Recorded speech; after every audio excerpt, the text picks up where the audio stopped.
Hello दोस्तों, आप लोग का स्वागत है रिया यादव ब्लॉग्स में। आज हम कहानी सुनाएंगे तकदीर का खेल। बात बहुत पुरानी है। गुजरात के सूरत शहर में मनसुख लाल नाम के एक व्यापारी थे। इनका कीमती रत्न का कारोबार था। इनका कारोबार दुनिया के कई देशों में फैला हुआ था। पूरे सूरत शहर में इनका मान और सम्मान था। मनसुख लाल के दो बेटे थे जिनका नाम रामलाल और श्यामलाल था। रामलाल को दौलत और रुतबे का बहुत घमंड था, जबकि श्यामलाल एक शरीफ और सुलझा हुआ इंसान था। घमंड के साथ साथ रामलाल में ईर्ष्या और बेईमानी जैसे अवगुण भी थे। समय के साथ साथ मनसुख लाल की उम्र बढ़ती जा रही थी। ऐसे में उनके दोनों बेटों ने कारोबार में पिता का अधिक से अधिक हाथ बटाना शुरू कर दिया था। कुछ समय के पश्चात मनसुख लाल चल बसे और कारोबार का पूरा भार रामलाल और श्यामलाल के कंधों पर आ गया। बड़ा भाई होने के नाते रामलाल ने व्यापारिक फैसले में अपनी मर्जी चलानी शुरू कर दी।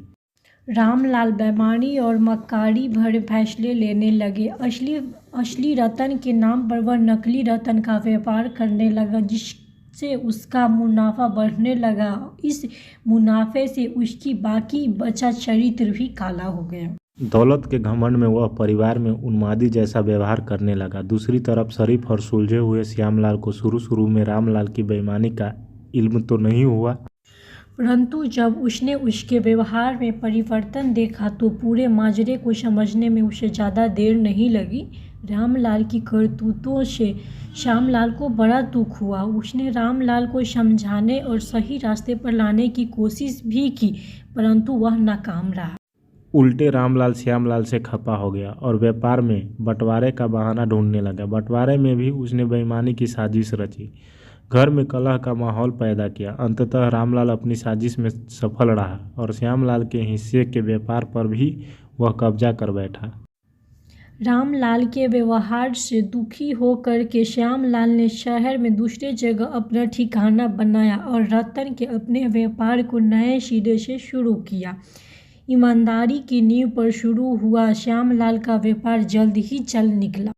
एक तरफ जहां श्यामलाल की ख्याति देश और विदेश में बढ़ने लगी, वहीं दूसरी तरफ रामलाल की करतूतों की पोल खोलने लगी थी।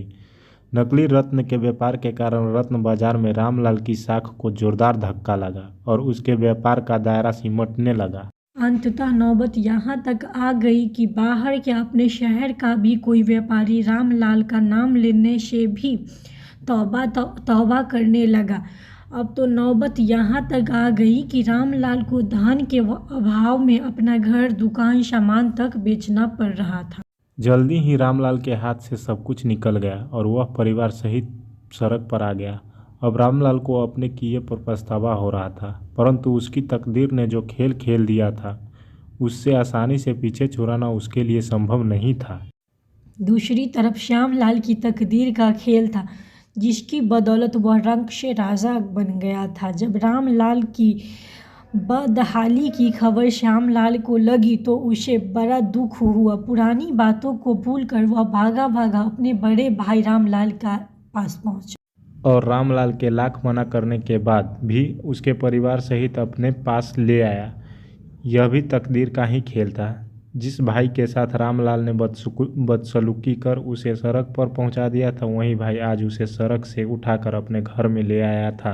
कहानी से शिक्षा।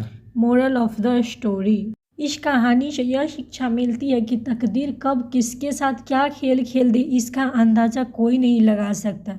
हाँ, इतना ज़रूर है कि आपके कर्म ही आपकी तकदीर लिखते हैं। जिस तरह रामलाल और श्यामलाल के कर्मों के आधार पर तकदीर ने उसके साथ खेल खेला था, इसी तरह अच्छे कर्म करते रहना चाहिए। क्या पता कल तकदीर आपके साथ क्या खेल खेल जाए। इसलिए कहते हैं तकदीर का खेल निराला है। तो दोस्तों, आप लोगों को ये कहानी कैसी लगी है? अगर अच्छी लगे तो चैनल को सब्सक्राइब और लाइक कर दें।